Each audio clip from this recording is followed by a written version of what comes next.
ह्या संख्या कुणाच्या आसपास आहेत? 100च्या. जेव्हा अशा संख्या असतात 100च्या आसपासच्या संख्या असतात त्यांचा वर्ग काढण्यासाठी छानसे ट्रिक आहे बघा. आता एकक स्थानी काय आहे?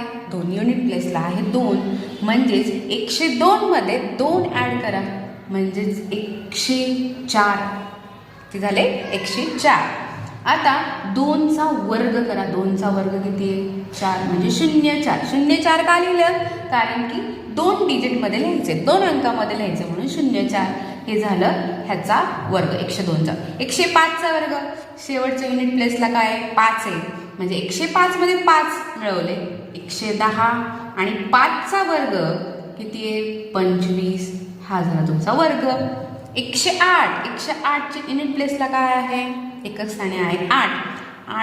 8 मिळवा. 108 मध्ये परत 8 मिळवा. 108 मध्ये 8 मिळवले 116. आता 8चा वर्ग करा. 8 64. हे झालं तुमचं उत्तर. 106चा वर्ग तुम्ही मला कमेंटमध्ये सांगायचा आहे.